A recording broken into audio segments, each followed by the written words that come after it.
기도하겠습니다. 하나님 감사합니다.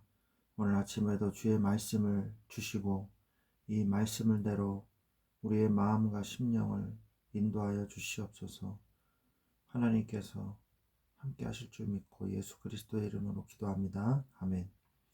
하나님 말씀 23장 민수기서 23장 19절 말씀입니다. 제가 읽겠습니다.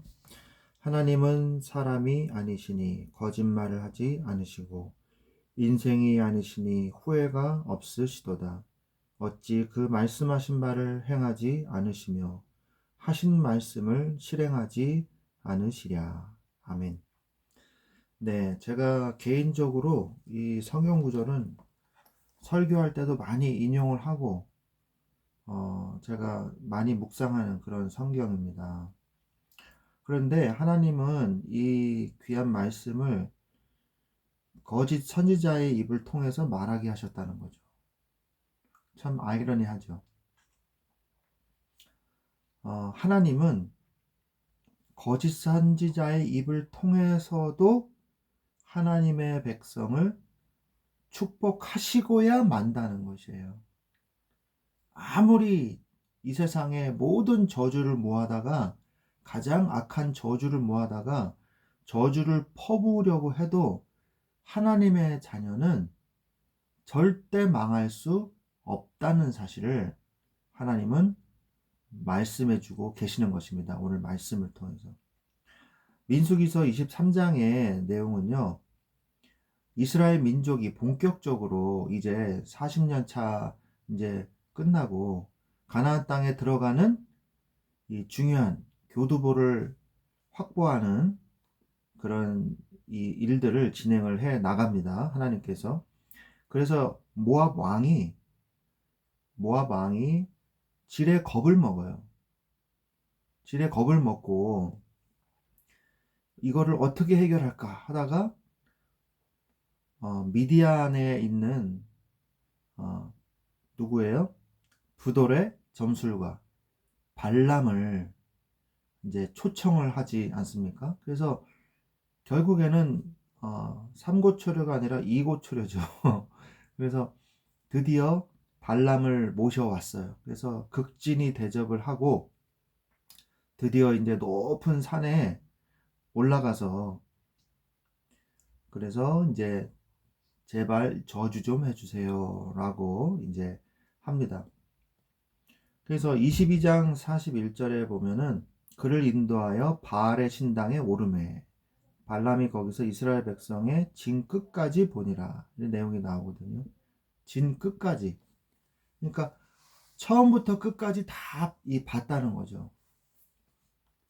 자, 그것을 보고 이제 발람이 하나님께 물으러 갑니다. 근데 하나님께서 발람의 이 입술을 통해서도 저주가 아니라 축복을 하시고야만은 이 말씀을 하나님께서 주시는 것을 볼 수가 있습니다. 그래서 7절에 보면 발람이 예언을 전하여 말하되 발락이 나를 아람에서 모압 왕이 동쪽 산에서 데려다가 이르기를 와서 나를 위하여 야곱을 저주하라 와서 이스라엘을 꾸짖으라 하도다. 그런데 8절에 하나님이 저주하지 않으신 자를 내가 어찌 저주하며 여호와께서 꾸짖지 않은 자를 내가 어찌 꾸짖으랴 라고 말씀을 하고 있죠. 이 말은요 발람이 저주를 하지 않겠다는 얘기가 아닙니다. 발람이 저주를 할 수 없다는 것을 자백하는 거예요. 불신자가 하나님의 자녀를 직장에서 막 괴롭히려고 애를 써요. 그런데 해도 안 되는 거예요. 그래서 결국 그 사람한테 와가지고 당신은 내가 건드리면 안 될 것 같다. 당신은 하나님의 진짜 자녀인 것 같다. 이렇게 고백하는 거랑 똑같은 거예요. 내가 당신을 괴롭히려고 그랬는데 안 되더라. 나는 당신을 괴롭히지 못할 것 같다. 무섭다. 이렇게 얘기하는 거랑 똑같은 거예요. 9절에 내가 바위 위에서 그들을 보며 작은 산에서 그들을 바라보니 이 백성은 홀로 살 것이라. 그를 여러 민족 중에 하나로 여기지 않으리로다. 야곱의 티끌을 누가 능히 세며 이스라엘의 4분의 1을 누가 능히 세고 나는 의인의 죽음을 죽기 위하여 나는 나의 종말이 그와 같기를 바라노라. 자기의 죽음이요 이스라엘과 같기를 원한답니다. 그러니까 그냥 이스라엘 사람이 되고 싶다는 얘기예요. 왜? 하나님이 얼마나 이스라엘을 축복하시고 계시는지 높은 데 올라가서 보니까 더 확실히 알겠는 거죠. 바위 위에서 그들을 보니까 9절에 홀로 살 것이라. 그러니까 다 어떤 민족은 없어지고 어떤 민족은 이동하고 어떤 민족은 혼혈이 되고 막 이러는데 그들의 정체성도 없어지고 역사 속에서 사라져버리고 이러는데 이스라엘 민족은 홀로 굳건하게 영원히 있을 것이다. 이렇게 말을 하는 거예요. 그러면서 야곱의 10절에 야곱의 티끌을 누가 능히 세며 라고 말씀을 하시지 않습니까? 야곱의 티끌을 누가 능히 세냐? 이렇게 말하는 것은 창세기 28장 14절에 하나님의 말씀이 성취된 거예요. 그래서 네 자손의 땅의 티끌이 되어서 동서남북에 편만할지며 이 말씀을 하거든요. 그래서 이 말씀이 성취된 것을 이 발람의 입에서 하나님이 하게 하시는 겁니다. 드디어 가나안 땅에 들어가는데 땅의 티끌처럼 이스라엘 민족이 많아졌다는 사실을 고백하게 만드시는 거예요. 하나님의 능력으로, 강권해서. 하나님의 이 능력으로, 강권적으로. 그러니까 이제 발락이 속이 뒤집어지는 거죠. 그대가 어찌 내가 이같이 행하느냐. 나의 원수를 저주하라고 그대를 데려왔거든. 그대가 오히려 축복하도다. 이러니까 뭐라 그럽니까? 내 입에 주의 주신 말씀을 내가 어찌 말하지 아니할 수 있으리까. 그러니까 나는 안 하겠습니다. 이게 아니에요. 너 못해요.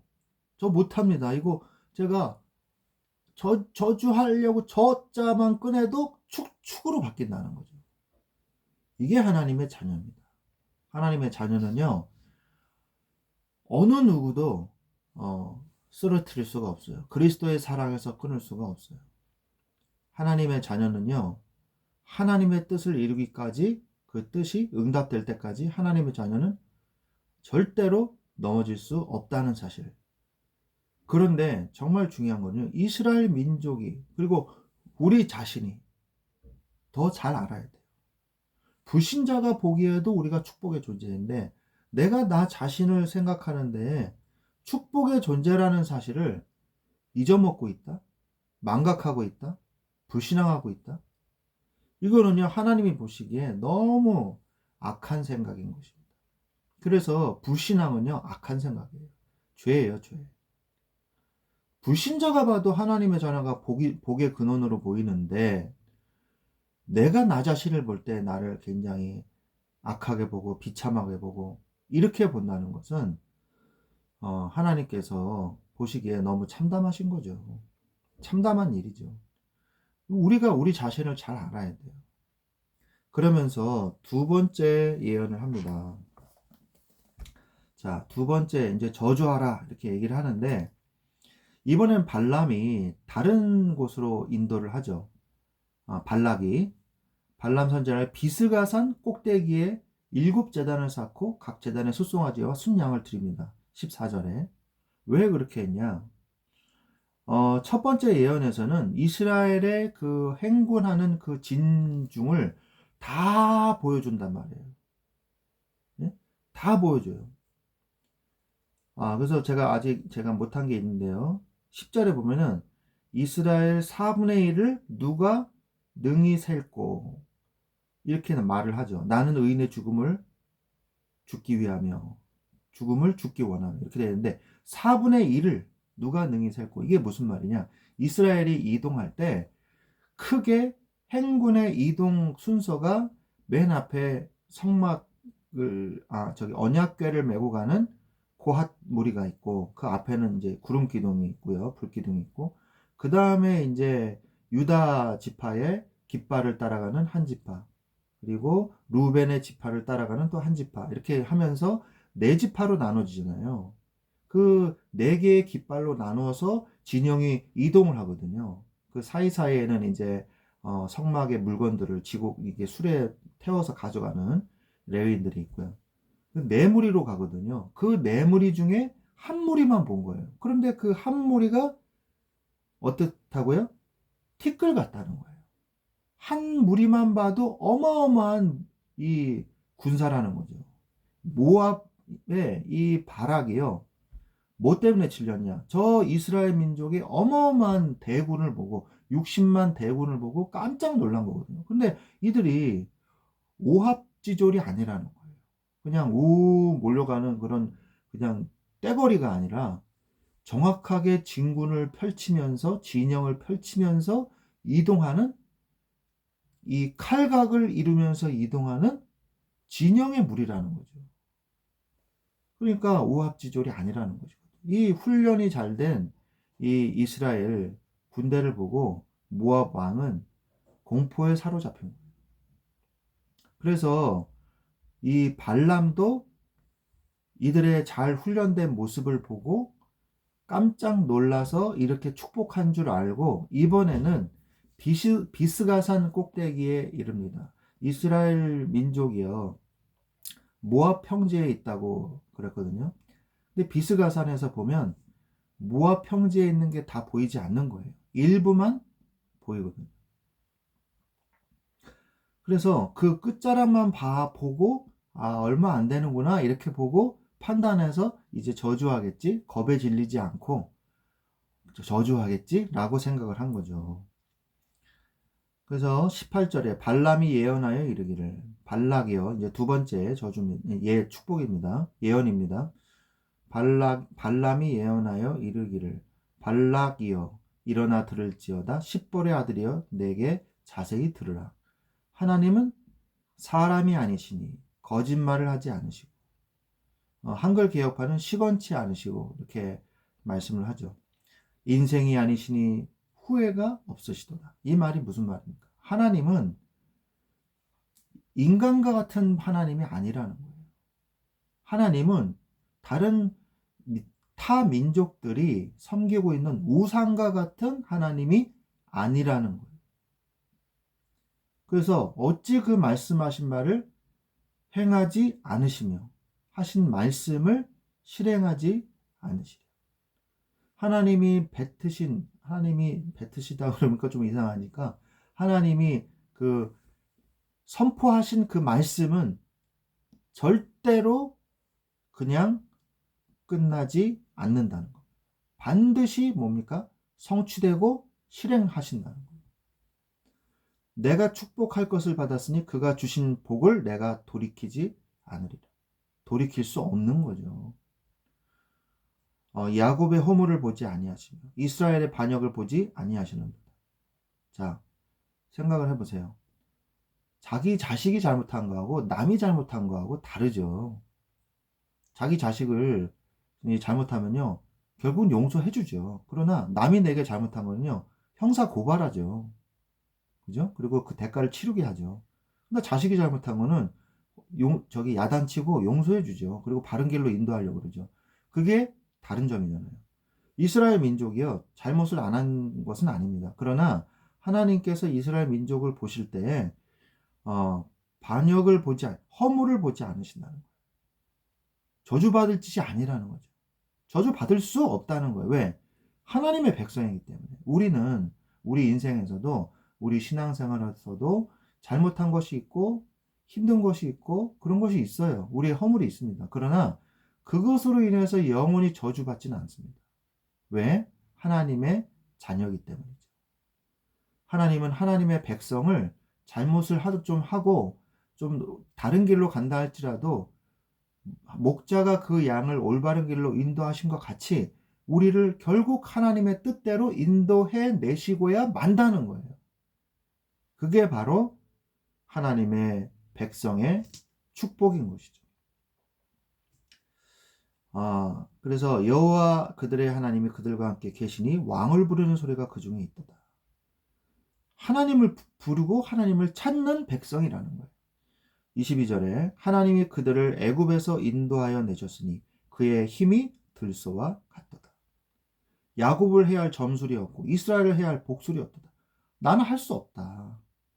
이 말이죠. 두 손 두 발 다 드는 거죠. 이때 야곱과 이스라엘에 대하여 논할진대 하나님께서 행하신 일이 어찌 그리 크냐 하리로다. 이 백성이 암사자와 같이 일어나고 숫사자와 같이 일어나서 움킨 것을 먹으며 죽인 피를 마시기 전에는 눕지 아니하리로다. 그러니까 하나님이 애굽에서부터 지금 여기까지 인도하여 내신 것을 보니까 하나님의 말씀은 하나님께서 말씀하신 바는 반드시 이루시고 성취해 내시고야 마신다는 것을 고백하고 있게 되는 거예요. 그러니까 어떠한 점술, 어떠한 복술도 절대 이스라엘 민족을 막을 수 없다. 그냥 겁에 질려가지고 사실을 사실대로 그냥 막 말을 하고 있는 거죠. 발람 선자가. 발람 선자가 우리가 착각할 수가 있어요.